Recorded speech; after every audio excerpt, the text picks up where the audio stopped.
ইফতারি রমজানের অন্যতম গুরুত্বপূর্ণ অংশ। সারাদিন রোজা রাখার পর ইফতারের মাধ্যমে আমরা শারীরিক ও মানসিক প্রশান্তি পাই। হ্যালো এভরিওয়ান, আসসালামু আলাইকুম। Welcome to my another blog. কেমন আছেন আপনারা সবাই? আশা করি অনেক ভালো আছেন। আল্লাহর অশেষ রহমতে আমিও ভালো আছি। আজকে ইফতারিতে সিম্পল কিছু রাখার চেষ্টা করছিলাম। আজকের ইফতারিতে বানাচ্ছিলাম নুডলস। এই নুডলসটা আমার খুবই বেশি পছন্দ।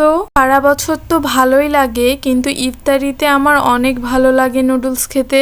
আমি প্রথমেই নুডলসগুলো লবণ, পানি আর তেল দিয়ে সিদ্ধ করে নিয়েছি। নুডলস সিদ্ধ হওয়ার পরে আমি ছেঁকে ঠান্ডা পানি দিয়ে ধুয়ে নিলাম। আর তেল দিয়েছিলাম সিদ্ধ করার সময়, কারণ যাতে একটু ঝরঝরা হয়। যেহেতু আমার কিছুক্ষণ সময় লাগবে রান্না করতে, তাই আমি আবারও একটু তেল মেখে রেখে দিলাম, যাতে একটার সাথে আরেকটা না লেগে যায়। আজকে আমি বাটার দিয়ে পুরো রান্নাটা করব, কোনো রকম কোনো তেল ব্যবহার করব না। তাই আমি বাটার দিয়ে 3টা ডিম স্ক্রাম্বল করে নিচ্ছিলাম।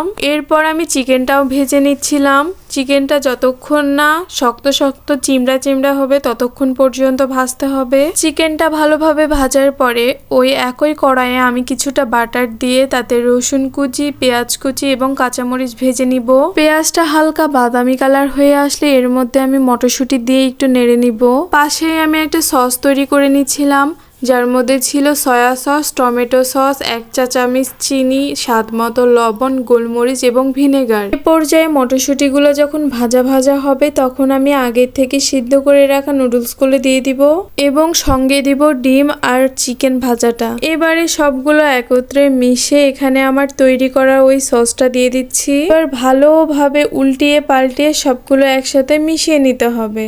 সেদ্ধ নুডলস মশলার সাথে ভালোভাবে মিশানোর পরে কয়েক মিনিট ধরে আমি নুডলসটা ভালোভাবে ভেজে নিব। এই পর্যায়ে আমার নুডলস রান্না একদম কমপ্লিট হয়ে গেছে। দেখে বুঝতে পারছেন কতটা সুন্দর হয়েছে। দেখতে যেমন লোভনীয়, খেতেও অনেক মজা হয় এই নুডলসটা। আমার হাতের এই নুডলসটা অনেক বেশি মজা হয়, তাই আমারই রান্না করতে হয় এটা। এবার অন্যান্য ইফতারিগুলোও রেডি করে নিয়েছি। আমার ভাই কুসুরের রস নিয়ে আসছিল, সেটা আমি গ্লাসে গ্লাসে ঢেলে দিচ্ছি। আর ওই যে দেখতে পাচ্ছেন বিভিন্ন ধরনের ফল আমি রেডি করেছি।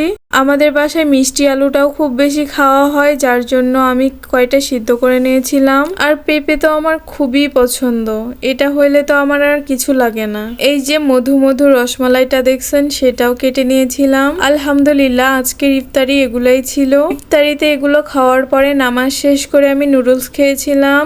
এবং আমি সেহরিতে ভাত খাই না, তাই আগের রাত্রে আমি ইলিশ মাছ আর করলা ভাজি দিয়ে ভাত খেয়ে নিলাম।